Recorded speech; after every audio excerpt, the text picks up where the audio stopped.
नमस्कार. आपणा सर्वांचे अवधूत रिसर्च यूट्यूब चॅनलवर आजचे पंचांग या भागात पुन्हा एकदा स्वागत. जे प्रथम हा भाग बघत असतील त्यांनी कृपया अवधूत रिसर्च यूट्यूब चॅनलला सबस्क्राईब करावे. आज लेखिका, नाटककार, दिग्दर्शिका व निर्मात्या सई परांजपे यांचा वाढदिवस. त्यांना वाढदिवसाच्या हार्दिक शुभेच्छा. आज जन्मलेल्या सर्वांना वाढदिवसाच्या हार्दिक शुभेच्छा. आज ज्यांचा लग्नाचा वाढदिवस आहे त्यांना देखील सर्वांना लग्नाच्या वाढदिवसाच्या हार्दिक शुभेच्छा. तसेच आपणा सर्वांना आजचा दिवस चांगला जावो.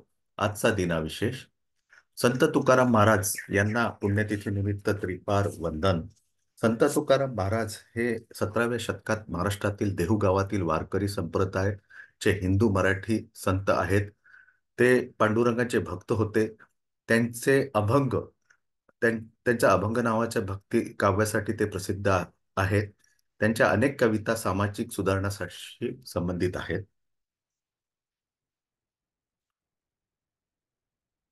आज मंगळवार, अ, हनुमंताचा दिवस. कितीही आल्या संकटाच्या लाटा, हनुमंताचे नाव घेताच दुःख पळते दाही दिशा. ओम हम हनुमंते नमो नमः. माझे मारुतीच्या स्तोत्राचे फायदे हा व्हिडिओ तुम्ही अवश्य बघावा. त्यातून तुम्हाला अ, बरेच फायदे होतील.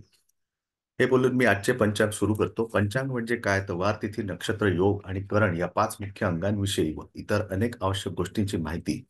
तिथी क्रांतिवृत्तावरील सूर्याच्या भ्रमणाचे 30 समान भाग केले तर त्या भागाला तिथी असे म्हणतात. नक्षत्र, एक नक्षत्र हे 800 कलांचे असते. योग म्हणजे काय? रविचंद्राच्या अंशकलाची बेरीज 800 कला झाली की एक योग होतो. करण म्हणजे तिथीचा अर्धा भाग म्हणजे एक करण होय. एका तिथीमध्ये 2 करण होतात.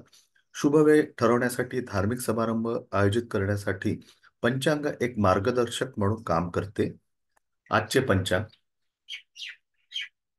दिनांक 19 मार्च 2024, दिन मंगळवार, शक संवत 1945, शोभकृत मास फाल्गुन, पक्ष शुक्ल, चंद्र राशी मिथुन, दुपारी 1:37 पर्यंत, सूर्योदय सकाळी 6:43 तर सूर्यास्त संध्याकाळी 6:49. चंद्रोदय दुपारी 1:59, तर चंद्रास्त दुसऱ्या दिवशी म्हणजे 20 मार्चला सकाळी 3:43.